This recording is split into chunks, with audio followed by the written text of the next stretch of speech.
বসুন। ধন্যবাদ। এই আসলে আমি জানি যে কালকে অনেক কথার ভিতরে কিছু কথা বাকি রেখে দিয়েছে, সে ঘুমোতে পারিনি। আপনি আসায় আমি সত্যি খুব অবাক হয়েছি। আমি বুঝতে পেরেছিলাম যে আপনি নিশ্চয়ই কালকে রাতে ঘুমোতে পারেনি আমার কথা ভেবে। কাল রাতের জন্য আমি খুবই দুঃখিত। না না, খাওয়া দাওয়া তেমন কোনো অসুবিধা হয়নি। জীবনে কত বাজে বাজে খাবার খেয়েছি আমি। কাল অনেক আজে বাজে কথা বলেছি, যেটা আমার বলা উচিত হয়নি। এই জন্য দুঃখিত হওয়ার কি আছে? আমি এটা ঠিকই বুঝতে পেরেছিলাম কালকে আপনি যে অনেক কথা বলেছেন না, অনেক কিছু দেখিয়েছেন, ওই একটি কথা বলার জন্য। আপনি নিজেকে খুব বুদ্ধিমান মনে করেন, তাই না? মুখ ফুসকে একটা কথা বলে ফেলেছে, আর সেটা নিয়ে না না না, আমি তো প্রস্তাবটা একদম ফেলে দিইনি। শোনেন, এই আপনার যেরকম সম্পত্তি, সেটা দেখভালের জন্য একটা টেক কেয়ারের কিন্তু দরকার আপনার নাই, মানে কেয়ারটেকারের দরকার নাই। আপনার দরকার হচ্ছে একজন স্বামী যে টেক কেয়ার করবে আপনাকে এবং আপনার সম্পত্তিকে।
তোমার আমি বলেছিলাম আমার ছোট ভাইরে এর চেয়ে বেশি খারাপ ব্যবহার আমি করতাম।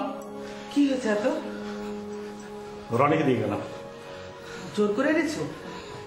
শোনো শোনো রনি, তুমি বোধহয় ভুলে গেছো যে আমি গ্রামে বড় হওয়া মানুষ। এত সহজে ভয় পায় তোমাদের মতো বাহাদুর মানুষরা। তুমি আমারে এই ঘরের ছেলে ভাবো না, কিন্তু আমি নিজেকে নিজে এই ঘরের ছেলে ভাবি। যতদিন পর্যন্ত এই দুটা মানুষ বেঁচে থাকবে ততদিন আমি তোমাকে কিছু করতে পারবো না। না হলে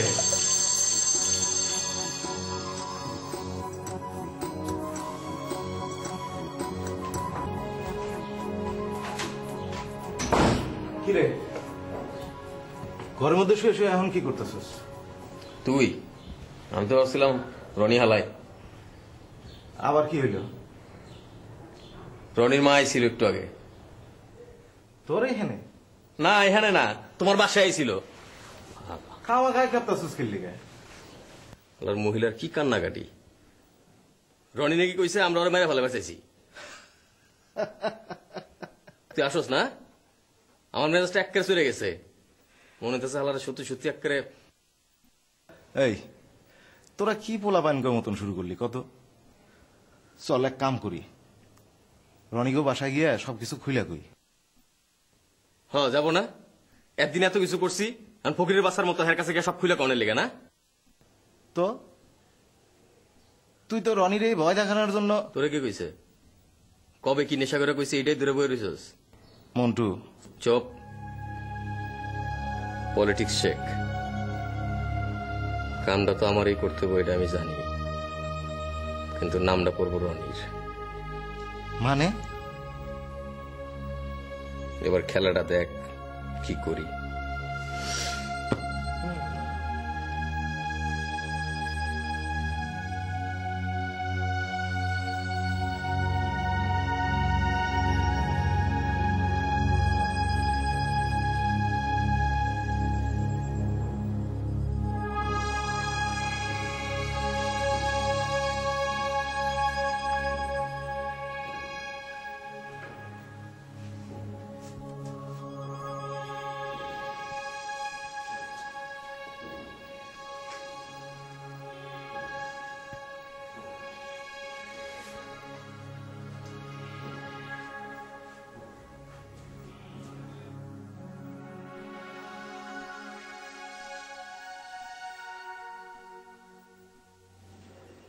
আমি মন্টুর বাসায় গিয়েছি, ওর সঙ্গে কথা বলেছি। কি? আমার ছেলের জন্য যা যা বলা দরকার তাই বলেছি। মা, তুমি না জেনে শুনেই? কেন জানবো না? তুই না সেদিন বললি মন্টু তোকে মেরে ফেলতে চায়। মন্টুকে তুমি এই কথা বলেছো? কেন, অসুবিধা কি? মন্টু আমাকে মারতে যাবে কেন? ও তো আমার বন্ধু। রনি, আজকাল তুই অনেক মিথ্যে কথা বলতে শুরু করেছিস। এর পরিণতি কিন্তু ভালো না। একদিন বুঝবি, মিথ্যে বলতে বলতে যেদিন সত্যি বলবি সেদিন বিপদে পড়বি। মা, আমি এখনো ছোট নেই। সেই জন্য তো আমার ভয়। আর বুঝি তোকে আগলে রাখতে পারবো না। আমার ভীষণ ভয় হয়, ভীষণ ভয়।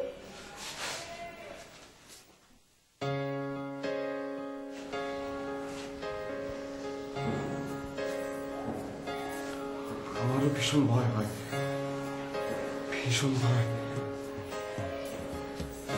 আমি বোধহয় একদিন হয় পেতে পেতে মরে যাব, হয় পেতে পেতেই মরে যাব।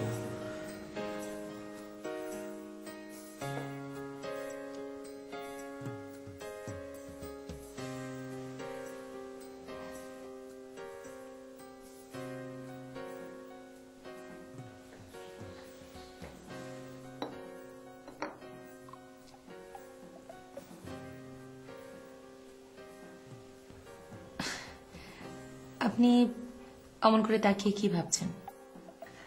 আমি আসলে অত ভেবে চিন্তে কিছু বলতে পারি না। ভাবছেন আমি কতটা নির্লজ্জ, তাই তো? আপনি বারবার নিজেকে এত নির্লজ্জ ভাবছেন কেন? এটা একটা প্রয়োজনীয় কথা বলেছেন, এবং সেটা নিয়ে একটা অস্বস্তিকর পরিবেশ তৈরি হয়েছে। এই যা কতটা মিথ্যে বললেন। অস্বস্তি